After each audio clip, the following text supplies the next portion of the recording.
Est-ce que vous allez bien? Je vous invite à passer à ouvrir la Bible dans le psaume 2. Psaume 2. Wow. Psaume 2, je vais un petit peu réduire mes lectures. Verset 3. Brisons leurs liens, secouons leurs chaînes. Il rit celui qui habite le ciel. Le Seigneur se moque d'eux. Il leur parle dans sa colère, dans sa fureur, il les épouvante. C'est pourquoi, c'est moi qui ai investi mon roi sur Sion, ma montagne sainte. Je vais proclamer le décret du Seigneur. Il m'a dit, tu es mon fils, je t'ai engendré aujourd'hui. Je passe, comme vous le voyez sur la diapo, au psaume 149. 149. Vous retrouverez toutes les références à la sortie sur les papiers que vous pourrez prendre. Psaume 149, intitulé dans ma Bible, « Le Seigneur prend plaisir à son peuple ». Louez le Seigneur, chantez pour le Seigneur un chant nouveau, chantez sa louange dans l'assemblée des fidèles. Qu'Israël se réjouisse en celui qui l'a fait, que les fils de Sion aient de l'allégresse en leur roi, qu'ils louent son nom avec des danses, qu'ils jouent pour lui du tambourin et de la lyre, car le Seigneur accorde sa faveur à son peuple, il donne aux pauvres le salut pour parure, que les fidèles exultent dans la gloire, qu'ils poussent des cris de joie sur leur lit, que les louanges de Dieu soient dans leur bouche et l'épée à deux tranchants dans leurs mains, pour exercer la vengeance sur les nations, des châtiments parmi les peuples, pour lier leurs rois avec des chaînes, leurs dignitaires avec des entraves, pour exécuter contre eux le jugement qui est écrit. C'est un honneur magnifique pour tous ces fidèles. Louez l'Éternel. Et un passage que vous connaissez super bien, l'entrée de Jésus à Jérusalem dans l'évangile de Luc, chapitre 19. Donc là aussi, je vais lire quelques versets où, vous le savez, il nous est dit que lorsque Jésus approcha de Bethphagée et de Béthanie, il envoya 2 de ses disciples et il leur dit « Allez au village qui est en face. Quand vous y serez entrés, vous trouverez un ânon. » Et vous savez qu'il devait répondre au propriétaire de l'ânon qui allait demander « Mais vous faites quoi avec cet ânon ?» Et ils devaient répondre quoi? « Le Seigneur en a besoin. Le Seigneur en a besoin. » C'est ce qu'ils ont fait. Verset 37. Il approchait déjà de la descente du mont des Oliviers lorsque toute la multitude des disciples, tout joyeux, se mirent à louer Dieu à pleine voix pour tous les miracles qu'ils avaient vus. Ils disaient « Béni soit celui qui vient, le roi, au nom du Seigneur, paix dans le ciel et gloire dans les lieux très hauts. » Quelques pharisiens du milieu de la foule lui dirent « Maître, rabroue tes disciples. » Il répondit « Je vous le dis, si eux se taisent, ce sont les pierres qui crieront Amen. » Je pense que un chrétien, chacun d'entre nous, si nous marchons avec le Seigneur, si nous sommes engagés, est appelé, comme je l'ai mis en titre de ma réflexion avec vous, nous sommes appelés à vivre dans la joie et dans le succès. Je pense que le chrétien est appelé donc à vivre dans la joie et dans le succès. Et parfois, ce n'est pas tout à fait le cas. Et peut-être que c'est bien de se dire, mais Seigneur, tu vois, il y a une tristesse en moi, je ne sais pas. Et qu'est-ce qui ne va pas en moi, je ne sais pas. Mais en tout cas, je crois que ces versets que nous allons voir sont là pour nous dire que, je vous rappelle ce que l'Épître aux Galates nous dit, le fruit de l'esprit, c'est l'amour, c'est la joie. C'est la joie. Je vous poserai la question tout à l'heure, est-ce que vous êtes grincheux? Vous savez, il y a le schtroumpf grincheux, le schtroumpf grognon, mais il y a des chrétiens comme ça. Hein. J'ai raconté tout à l'heure, mais je vous raconte aussi que un jour, venant de l'église de Sarcelles, là, comme ça, là, dans 1 heure à peu près, un jeune couple, il arrive chez lui, là, dans la cité à Sarcelles. Là. Et la porte s'ouvre, donc, voilà, il rentre. En fait, c'est une sorte de dessin. Et la jeune femme, la chrétienne, peut-être toi, là, je sais pas, elle dit à son mari, « Chérie, tu peux arrêter de sourire maintenant, on est à la maison. » C'est vrai qu'à l'église, on est bien. On sourit, on s'est bien habillé et tout ça. Mais la vraie vie chrétienne, c'est à la maison. La vraie vie chrétienne, c'est la joie du Seigneur à la maison, la joie du Seigneur au boulot. Ah, tu vas me dire, au boulot, il ne faut pas en parler de ça. Hein. Le patron, il est pénible. Ah, d'accord. Qui a un patron parfait, là? Levez la main. T'as un patron parfait? Ouais, le Seigneur, d'accord, mais ton inspecteur, il n'est peut-être pas parfait. Hein. D'accord, voilà. Donc, voilà. Et j'aime bien, quand je parle de ça, de la joie du Seigneur, vous parlez du grand-père puritain. Regardez-le bien. Il est joyeux, non? Regardez-le bien. Vous avez vu? Regardez votre voisin maintenant et comparez.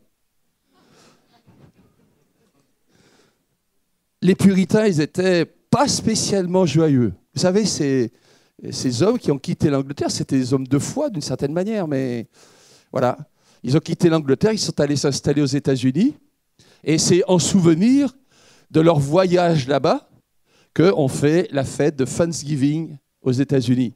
Et en rapport avec cette fête-là, donc, on a cette représentation du puritain. Et un jour, il y avait un grand-père puritain. Il avait dit à son petit-fils, le dimanche, c'est sérieux. Le dimanche, on ne rit pas. Alors l'enfant, il a un peu oublié. Et puis voilà, le dimanche, il a ri une fois. Alors le grand-père, il était très fâché. C'est dimanche, c'est sacré, un jour sacré. Tu ne te souviens pas que le dimanche, on ne rit pas? Et donc il dit, puisque c'est ça, je te punis. Tu vas dans le jardin. Elle dit, oh. Alors, il va dans le jardin. Et quand il arrive dans le jardin, il y a le petit chien qui est là. Le petit chien, il est super content de le voir. Il saute, il aboie. Ouah, ouah. Et l'enfant, il regarde, il dit, ah, tu sais pas que c'est dimanche, toi? T'es joyeux, toi? Je vois que t'es pas un bon chrétien. Et puis, avec le petit chien, ils s'en vont dans le fond du jardin. Et là, il y a une sorte de cabane. Et là, il y a l'âne qui est là. Il est en train de brouter comme ça, mais il a la tête tournée vers le fond comme ça. Et puis, quand il entend l'enfant, et le chien, il se tourne comme ça, avec sa tête d'âne. Wow. Et l'enfant, il regarde. Il dit, oh, tu as exactement la même tête que grand-père. Tu dois être un bon chrétien, toi. Non, mais si vous ne me croyez pas, regardez.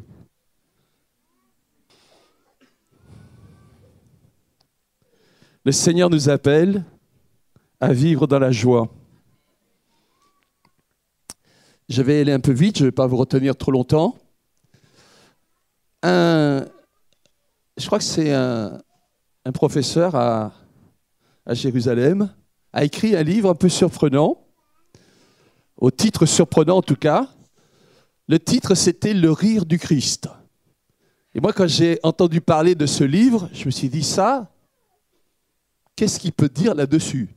Parce que franchement, ça fait quand même un bout de temps que je lis la Bible, mais il ne m'est jamais dit nulle part que Jésus a ri. Mais il ne m'est pas dit non plus, si j'allais dire qu'il a pleuré, mais s'il a pleuré une fois. D'accord? Donc, je me suis dit, mais qu'est-ce qu'il va raconter là-dessus? D'abord, il parle d'Isaac. Isaac, vous savez, ça veut dire « il rit ». Mais les rires en question, il y a rire et rire dans notre vie de tous les jours d'ailleurs. Vous avez déjà parfois dit « il rit jaune ». Ça veut dire « il rit, mais il est un peu coincé sur les bords, quoi ».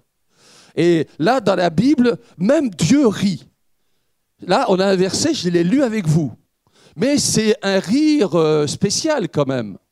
C'est Psaume 2, verset 4, « Celui qui réside dans les cieux, Dieu, celui qui réside dans les cieux rit, le Seigneur se moque d'eux. » C'est un rire, comme je vous ai dit, il y a 36 rires. Mais ça, c'est le rire des gens qui s'opposent à Dieu le Père. Des gens qui s'opposent au Fils de Dieu. Le psaume 2, c'est un super psaume. Un psaume comment dire, c'est une prophétie qui annonce la venue de Jésus, le Fils, etc., etc. Et le psaume mentionne un certain nombre de gens qui s'opposent au Père et au Fils. Et il nous est dit que celui qui réside dans les cieux rit, il se moque d'eux. C'est stupide de s'opposer à Dieu. Je vais passer assez rapidement, mais vous savez, la joie, ça s'exprime de quantité de manières. Par exemple, ici, j'ai trouvé quelques manifestations de joie. Ici, une équipe de handball. Et vous voyez que cette sportive manifeste sa joie. Je ne sais pas, il y en a beaucoup qui sont capables de faire ça. Ici, une basketteuse. Elles sont super contentes et elles manifestent leur joie. La joie, ça se manifeste. Il y a des gens qui nous expliquent qu'on peut être super joyeux à l'intérieur et que ça ne se voit pas à l'extérieur. Moi, je vais vous dire un truc, je ne crois pas ça du tout. Et je pense que le Seigneur nous appelle à avoir une joie profonde dans le cœur, mais ça doit se manifester à l'extérieur. Si tu fais une tête là de « waouh », comme je vous ai montré tout à l'heure, là, il y a un truc qui ne va pas trop. Ça, c'était Usain Bolt, tout joyeux avec sa famille, après avoir remporté une super course. Et j'aime bien ça, parce que ça, c'est un champion de saut à la perche. Saut à la perche, vous savez, une perche, et puis, vous savez, il va passer à 6 mètres, quelque chose comme ça, donc c'est énorme. Et évidemment, il prend sa perche, si c'est raté, la barre qui est en haut tombe, il sait que c'est mort. Mais là, il vient de passer, et en retombant, il va être accueilli par un truc super souple et tout ça, ça va bien se passer. Mais regardez-le, il est super content, il a passé ses 6 mètres, je ne sais pas quoi. 6 mètres 2, 6 mètres 5 ou je ne sais pas quoi. Donc, la joie, ça se manifeste. Et donc, j'ai une question vraiment importante à te poser ce matin. Es-tu grincheux? Es-tu grincheux? Un de mes collègues, un peu humoriste sur les bords, le pasteur David Porter, qui est dans l'église de Créteil, autant que je me souvienne, dit que Dieu n'est pas grincheux. Dieu n'est pas grincheux. Il a des idées un peu bizarres, David. Parfois, il dit des trucs comme ça, quoi. Et c'est vrai que la Bible nous présente Dieu, en tout cas dans un verset, de manière assez surprenante, puisqu'il nous est dit, 1 Timothée 6, 16, je l'ai mis bien visible, le bienheureux est seul souverain. Dieu, il est heureux. J'attire votre attention là-dessus. Pendant le trimestre qui vient de se passer, on a étudié les attributs divins. Et les attributs divins, c'est très intéressant et c'est très important. Vous allez dire, mais ça concerne Dieu qui est omniscient, qui est omnipotent. Ok, d'accord. Mais l'expérience montre que tel est ton Dieu, tel est le Dieu que tu imagines, tel tu vas être. La Bible nous dit, soyez les imitateurs de Dieu. Mais si tu imagines un Dieu qui est toujours en train de te menacer, de te punir, et tout ça, il y a un truc qui ne va pas trop. Et c'est pour ça que c'est si important de bien voir dans la parole de Dieu. Et je voudrais insister ce matin sur cet aspect-là. Dieu est un Dieu d'amour avant tout. Est-ce que vous êtes là? Dieu est un Dieu d'amour avant tout. Tu t'es engagé avec lui, peut-être que tu n'as pas encore atteint la super perfection, mais tu veux le servir, tu veux marcher avec lui, et il y a une certaine approbation de Dieu. Dieu se réjouit en te regardant. Tout à l'heure, je vais prendre un verset qui va montrer cela. Pour le moment, j'insiste sur le fait que la Bible me dit que Dieu est un Dieu bienheureux. Ça ne veut pas dire que Dieu est insensible. Ça ne veut pas dire que s'il te voit prendre une mauvaise voie, il n'y a pas, comment dire, un sentiment comme on a, je ne sais pas, en tant que parent, de voir son enfant prendre une mauvaise voie. Oui, bien sûr. La Bible me présente un Dieu sensible, pas un Dieu insensible qui se débrouille. Je les attends, au bout, ils vont voir ce qu'ils vont voir. Quand on va passer au jugement, ce n'est pas du tout ça. Dieu est un Dieu d'amour. Dieu est un Dieu bienheureux. Et il nous invite, comme je l'ai dit tout à l'heure, comme je viens de le dire, il nous invite à l'imiter et normalement, ma vie chrétienne doit être une vie épanouie. J'ai beaucoup aimé pendant la parole d'un des pasteurs, il est maintenant décédé, un des pasteurs de Versailles, la région parisienne, et il disait « Moi, j'ai eu une belle vie, une vie de pasteur, une vie de serviteur de Dieu, j'ai eu une belle vie. » Et je pense qu'on peut avoir une belle vie, même dans des circonstances difficiles. J'étais assez frappé, il y a 15 jours, 3 semaines, ma maman est en maison de retraite, elle est en chaise roulante. Et donc, imaginez, moi, toutes les semaines, je vais la voir. Et voilà, spectacle. Bon, tous les papis et les mamies qui sont là, ça débloque un peu dans la tête. Ils font des trucs un peu bizarres et tout ça. Et j'ai un de mes gendres venant là-bas, il dit « Mais je ne vais plus jamais revenir là. » Et à l'opposé, une des infirmières, ou je ne sais pas quoi, elle était avec une mamie, la mamie l'embrasse et tout ça, et elle dit « Oh !» Quel beau métier on a. C'est surprenant, 2 visions différentes, la même situation, avec des gens comment dire, âgés, des gens... mais elle estimait que c'était un beau métier qu'elle avait, parce que la mamie, un petit peu, des blocs, ok, mais l'affection et tout ça. Ça dépend quelle vision on a et ça dépend quelle pensée on a. Et je crois que nous sommes appelés à maîtriser nos pensées et à éliminer de nos pensées des choses tellement négatives qui font que, alors nous devenons, comme je l'ai mis ici, grincheux. Tu ne peux pas être chrétien, béni et grincheux. Ce n'est pas possible. Mais avançons, si vous voulez bien. Donc voilà, vous connaissez Blanche-Neige et les 7 nains.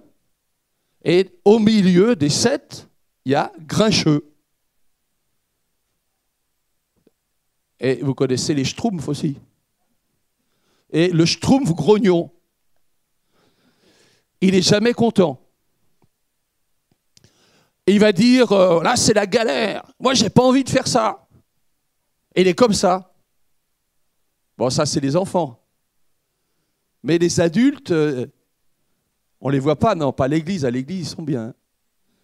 Mais moi, j'entends dire qu'à la maison, il y en a qui font la tête pendant 15 jours, on ne se parle plus. Ce n'est pas tout à fait normal. Quand on est grognon ou grincheux, on dit « Bon, oh, c'est nul. Ah, c'est nul. » Et je voudrais attirer ton attention sur le fait que Dieu n'a pas cette attitude-là. Et j'aime beaucoup ce verset surprenant aussi. Dans Sophonie, chapitre 3, verset 17. « Car l'Éternel, ton Dieu, est au milieu de toi, un guerrier qui te sauve. Il sera transporté de joie à ton sujet. » Dieu est transporté de joie quand il te regarde. Il te renouvellera dans son amour pour toi. Oui, à cause de toi, il poussera des cris de joie et il exultera. C'est surprenant.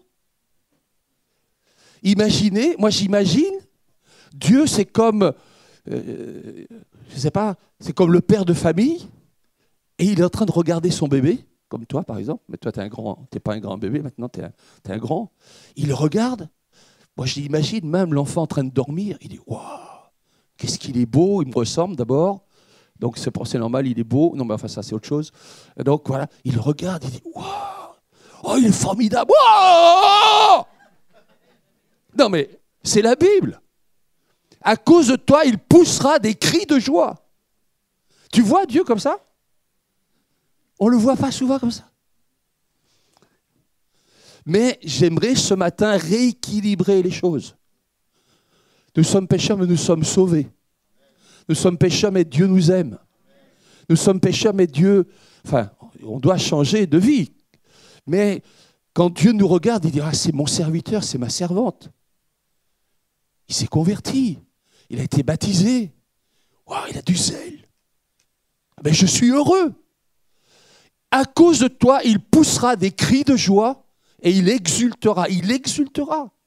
Il saute de joie quand il te regarde. C'est pas moi qui le dis, mais c'est la parole de Dieu. Ce matin, considérons-nous comme ça. Nous sommes ses enfants, Dieu nous aime. On a certainement des progrès à faire, mais Dieu nous aime et surtout, il veut nous voir marcher dans la joie et dans le succès. Dans la joie et dans le succès. Il y a même des livres qui ont été écrits, j'ai un petit peu zappé parce que je vais aller un peu vite, qui ont été écrits, je parlais tout à l'heure du rire du Christ, du rire comme moyen de guérison. Est-ce que tu ris souvent? Si tu ris, c'est bien, mais il y en a qui passent toute une journée, c'est une tête de grincheux. Jamais content. C'est pas bon pour ta vie spirituelle. Dis à ton voisin, c'est pas bon pour ta vie spirituelle. Je te souhaite une guérison dans ce domaine. Dieu t'aime, alors ça devrait se voir un peu sur ton visage. Dans les statues de la cathédrale de Reims, cette magnifique cathédrale, vous savez, où les rois de France, certains rois de France ont été établis, intronisés. Alors il y a cet ange particulier, très connu, on appelle ça le sourire de Reims, parce que c'est rare. D'habitude, les anges ils sont sérieux, tout ça. Mais là, on l'a représenté en train de sourire. Ça correspond à ce que je suis en train de vous dire. Parce que l'Esprit Saint est donné joyeux. Ce n'est pas moi qui le dis, mais c'est un auteur des années 140 à peu près. Il s'appelle Hermas et il a écrit un livre, des livres qu'on a, c'est assez gros, voilà. Et c'était une sorte de prophète, si vous voulez, une sorte de prophète qui avait des visions et une sorte de moraliste qui exhortait les chrétiens. Donc au IIe siècle, on n'est pas loin du temps du Nouveau Testament, comment dire, du temps où Jean écrit l'Apocalypse, ben, c'est un peu plus tard. Donc c'est le pasteur d'Hermas, ça s'appelle. Et ce livre dit des choses intéressantes en rapport avec ce qui m'intéresse ce matin. La tristesse chasse l'Esprit Saint. La colère s'empare de l'homme et l'aigrit. Ces deux attitudes attristent l'esprit. Éloigne de toi la tristesse et n'étouffe pas l'Esprit Saint. L'Esprit de Dieu qui a été donné à ta chair ne supporte ni la tristesse, ni le manque d'espace. Vous savez que la Bible nous dit que la joie de l'Éternel sera notre force. La joie de l'Éternel sera notre force. Ça veut dire que si tu fais tout le temps la tête, alors tu es en train d'affaiblir ta vie spirituelle. Revêt-toi de gaieté. Tout homme fait le bien, pense le bien et méprise la tristesse. L'homme triste fait toujours le mal. C'est vrai. Si vous avez un collègue comme ça, mais c'est pénible d'avoir un grincheux à côté. Non? Enfin, moi, je trouve ça pénible. Vous aimez, vous? Non? On n'aime pas. D'abord, il fait le mal parce qu'il attriste l'Esprit Saint donné joyeux à l'homme. Ensuite, il commet l'iniquité, il ne sollicite pas Dieu et il ne le loue pas. Purifie-toi donc de cette tristesse mauvaise, disait le pasteur d'Hermas. La tristesse, l'amertume, c'est comme les orties. Peut-être vous n'avez jamais cultivé un jardin, mais si vous avez cultivé un jardin ici, les orties, c'est vraiment empoisonnant. Empoisonnant, parce que les orties, ça a des sortes de tiges souterraines. Tu l'arraches, et plus tu l'arraches, plus ça multiplie le nombre de tiges souterraines. Et ça va envahir ton jardin, envahir, je sais pas, ton... Voilà. Et l'amertume, c'est comme ça. C'est pour ça qu'il faut enlever ça. Enlève l'amertume de ton cœur, ça étouffe tout comme c'est dit ici. Donc, il fait le mal parce qu'il attriste l'Esprit Saint donné joyeux. L'Esprit Saint, le Saint-Esprit, agit dans ton cœur et te donne la joie du Seigneur si tu marches vraiment avec Dieu. On est à une époque où on veut être épanoui, où on veut être joyeux. Moi, de temps en temps, je suis dans les kiosques à journaux ou avec les livres. Alors, le bonheur, secret du bonheur. méditation, pour être heureux et des choses comme ça. Le problème, c'est bien ça, mais bon, ça ne marche pas comme ça. Je suis frappé à la télé, tu prends la télé, tu as une recette de cuisine. Alors là, c'est pour faire un bon dessert avec des framboises. Là, c'est recette de cuisine. Moi, je ne suis pas contre, hein. Moi, j'aime bien manger un truc bien. Okay. Mais est-ce qu'il n'y a que ça dans la vie? Franchement? Comment tu peux être épanoui simplement dire, bon, je vais faire du sport. Il faut faire du sport, c'est bien. C'est bien d'avoir un bon repas, oui. Mais il y a des questions plus fondamentales que ça, il me semble. Et si je ne sais pas pourquoi je vis, pourquoi je suis sur la terre, il y a quand même un truc vraiment important là.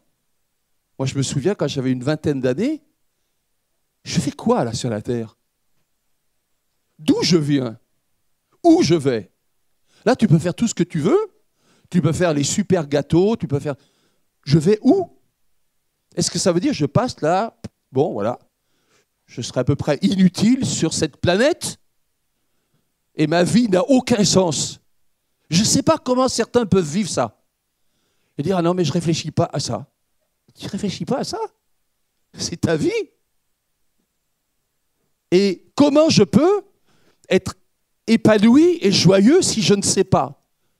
Si je ne connais pas Dieu, si je ne sais pas, il y a la vie éternelle, si je ne sais pas, il y a le pardon de mes péchés, je crois en Jésus maintenant, le Saint-Esprit est en moi, ah oui, là je peux être épanoui. Mais autrement, franchement, moi je doute un tout petit peu. Je vais terminer parce que je vois l'heure qui passe, mais je l'ai dit, ce qui est important, c'est mes pensées. Et dans mes pensées, je devrais avoir des pensées de victoire. Amen. Je devrais avoir des pensées de victoire. Un auteur très connu, il a écrit beaucoup de livres sur le leadership, sur le, comme je l'ai mis ici, utiliser son potentiel personnel, etc. Donc, il s'appelle Maxwell. Il a écrit beaucoup de livres. Et dans ses livres, pour l'épanouissement personnel, mais lui, il parle en chrétien. Il parle en chrétien. Alors, il explique qu'il y a une loi qui s'appelle la loi de la victoire. La loi de la victoire. Ne pas accepter l'idée de défaite. La loi de la victoire. Et je pense que ça s'applique à ma vie spirituelle, mais ça s'applique à mon travail. Ça s'applique, je suis à la fac, ça s'applique à moi aussi. Je suis un élève, je ne sais pas, en primaire, dans le secondaire. Alors, tu as des difficultés, mais Dieu peut t'aider. Tu peux te dire, mais j'y arriverai jamais. Voilà, je laisse tomber, je vais regarder la télé, je laisse tomber, je vais... Non. Tu peux viser la victoire. Tu peux viser à faire mieux. Tu peux demander à des gens qui vont t'aider. Aide-moi, mais moi, je veux triompher de cette difficulté. Je veux avancer dans mon boulot. Quand je dis ça, l'objectif du chrétien, ce n'est pas forcément d'avancer, de mettre les autres de côté. L'objectif du chrétien, c'est faire plaisir à son patron, comme disait Kevin, avec un P majuscule. Tu es là pour faire plaisir au Seigneur. Et même quand le patron il n'est pas là, le grand patron avec un P, il est toujours là. Et donc toi, que le patron soit là ou pas, tu fais ton boulot super bien. Tu es balayeur dans la rue, tu deviens un balayeur exceptionnel. Tu vas dire, ouais, mais c'est pas valorisant. Non, tu le fais pour Dieu. Il y avait une personne, j'ai entendu parler de lui, moi il ne m'a jamais invité là-bas, mais il travaillait dans les égouts de Paris. Autant vous dire que dans les égouts de Paris, bon, ça ne sent pas la bergamote. Hein. Donc, mais les gens qu'il invitait, ils disaient, venez voir mon boulot. Il était tellement content de faire visiter là, les égouts de Paris. Le Seigneur peut te bénir dans ce boulot-là. Mais moi, je pense que comme le patron, il n'est pas fou, quand il va te voir si appliqué à faire ton boulot, il va dire celui-là, celle-là, je pourrais lui donner autre chose. Tu vas avancer, comme ce Guadeloupéen. Tu es allé voir mon patron, il dit, ça fait longtemps que je suis Guadeloupéen. Quand est-ce que je passe Guadeloupé 2? Alors, le patron a dit, bah, tu travailles pas mal, hein? Tu continues comme ça, et dans un Antillais.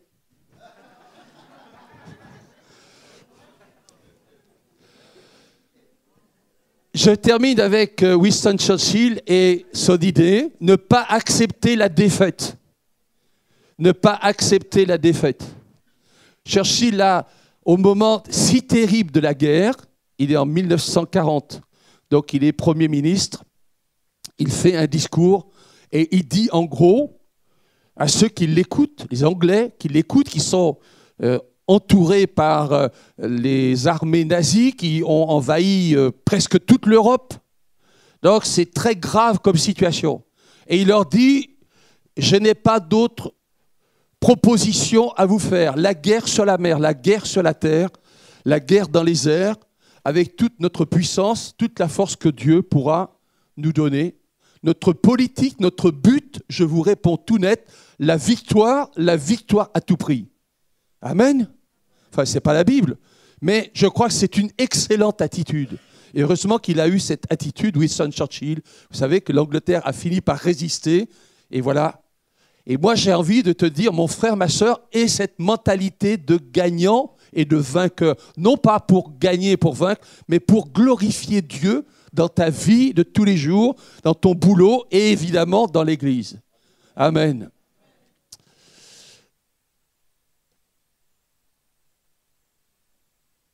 Le psaume 149 que j'ai lu, on peut y déceler deux parties. La fin du psaume 6, versets 6 à 9, on pourrait l'intituler « La joie dans le combat spirituel ». La joie dans le combat spirituel. Si vous vous souvenez de la lecture, il est question d'avoir l'épée à deux tranchants. La parole de Dieu. La parole de Dieu qui me permet d'amener toute pensée captive à l'obéissance de Christ. Maîtrise tes pensées.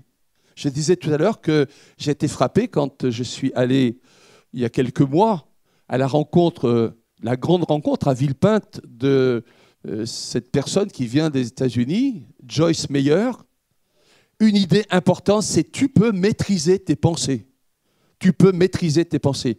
Et comme il y avait, je ne sais pas, 10 000 personnes là-bas, je me dis que c'est un message qui est important pour chacun d'entre nous. Tu peux avoir envie de dire « Ah non, mais j'y arriverai jamais ». Mais tu peux dire « Mais le Seigneur va m'aider, maîtrise tes pensées ». Ils l'ont vaincu, dit l'Apocalypse, par le sang de Christ et par la parole de leur témoignage.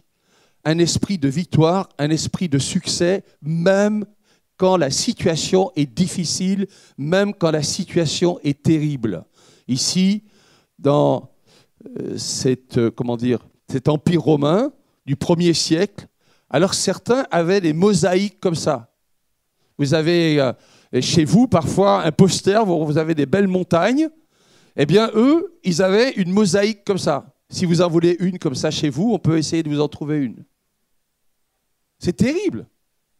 On ne comprend pas trop pourquoi ils aimaient ça tellement. Mais ce que je voudrais dire, c'est que les chrétiens, parfois, ils étaient là dans l'arène. Et dans l'arène, même là, ils n'étaient pas dans la défaite. Ah, on est chrétien, on va nous tuer. Non. Ils étaient en train de louer Dieu. Ils étaient en train d'adorer Dieu. Si eux pouvaient faire ça, dans cette situation, mon frère, ma sœur, alors pourquoi toi, tu ne le fais pas? Et je me mets dedans, dans des situations parfois difficiles. Est-ce qu'il peut y avoir quelque chose de pire que ça? Et là, imaginez 40 000 personnes dans l'amphithéâtre, en train de hurler, de crier, de dire « fouette-le, tue-le, brûle-le ». Et les chrétiens, ils étaient en bas, en train de chanter, d'adorer Dieu. Impuissants, apparemment, faibles, sans force. Mais, mon frère, ma sœur, le plus fort dans la situation, ce n'était pas les gens qui étaient là. Ce n'étaient pas les soldats romains avec leurs armes ou tout ce que vous voulez. C'était les chrétiens. Au bout de quelques décennies, un siècle ou deux, en fait, l'Empire romain beaucoup vont se convertir dans l'Empire romain. La force de la faiblesse, mais la force spirituelle. Tu es chrétien, le Seigneur peut te donner sa force, peut te donner son esprit de succès, son esprit de victoire. Encore faut-il laisser l'Esprit de Dieu agir dans ma vie, dans ta vie. Et je pense que ça, c'est super. C'était un véritable défi. Ces gens-là, qui n'avaient aucune puissance, les gens qui étaient là de l'autre côté, ils étaient en rage. Comment c'est possible de mépriser la puissance de l'Empire romain, la puissance de la force? Mais le Saint-Esprit en moi est une force plus puissante, une force si tranquille. Jésus n'a jamais tapé qui que ce soit. Jésus n'a jamais pris les armes. Et même quand Pierre a pris une arme pour le défendre, il a guéri la personne qui avait été blessée. Ça, c'est la puissance de Jésus. La joie et le succès dans ta vie, la joie de l'adoration.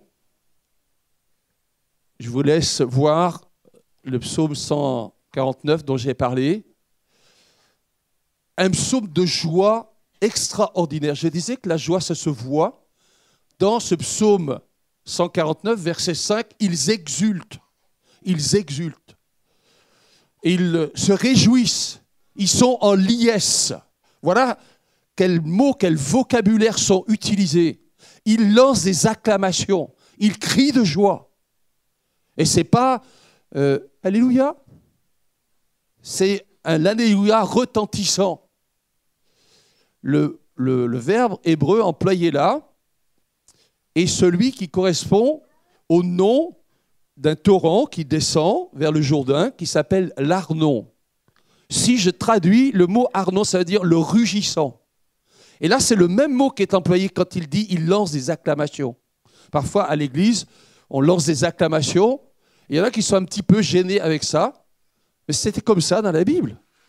Lancer des acclamations. Un des profs de la fac de Vaud a fait une étude et il dit une des caractéristiques de la spiritualité des psaumes, ce sont justement ces acclamations-là. Ces acclamations. Je termine avec une petite allusion à cet anon de tout à l'heure, dont on a lu certaines choses le concernant, quand Jésus entre dans Jérusalem. Franchement, les propriétaires de l'anneau, ils posent des questions aux disciples. Vous allez faire quoi de lui? Moi, j'aime bien ça. Parce que je me vois là-dedans. Hier soir, il y a une sœur, elle a dit Alléluia. Je me voyais dans l'anneau. Bon, bref. Moi, oui, et toi aussi. On va se mettre là tous ensemble. Là. L'anneau, c'était pas possible. Il n'était même pas domestiqué. Tu peux rien en faire. Peut-être tu te dis, mais Dieu peut rien faire avec moi. Ben c'est bien. Tu es exactement comme l'anneau. Mais l'anneau, Jésus, il en a fait un truc. Il a fait quelque chose d'extraordinaire. Voilà, quand il est rentré dans Jérusalem, tous les yeux se tournaient vers Jésus, mais également vers l'anneau. Et qui a marché sur les manteaux qui étaient étendus là? Est-ce que c'est Jésus qui a marché? Non, c'est l'anneau lui-même. Dieu veut se servir de toi. Tu peux dire ça à ton voisin? Dieu veut se servir de toi. Même si tu penses que tu vaux rien. Je termine, on va prier quelques instants, je vous libère après. Le croyant n'a pas peur des adversaires. Dieu sème la joie et engendre le bonheur. Dieu n'est pas grincheux. Éloigne-toi de la tristesse, disait le pasteur d'Hermas, qui étouffe l'Esprit Saint. Il ne faut pas avoir un autre objectif, disait cet auteur Maxwell, que celui de la victoire, que celui d'avancer dans la joie et dans le succès. Il est important de prendre la victoire par la parole de Dieu. Dieu veut nous donner la joie expressive de son salut. Le Seigneur entoure les plus humbles qui le servent comme l'agneau et il les entoure de sa joie et de sa victoire. Prions si vous voulez bien. Seigneur, je veux te bénir parce que tu veux que notre vie à chacun soit une vie de victoire, soit une vie dans la joie, dans la communion avec toi. Je te prie pour chacun de mes frères, chacune de mes sœurs qui est là ce matin. Je te prie peut-être pour une personne qui n'est pas encore convertie, pour qu'elle se tourne vers toi, qu'elle s'engage avec toi, qu'elle cesse de vivre pour elle-même, qu'elle commence à vivre pour toi et pour te servir. Merci Seigneur. Amen.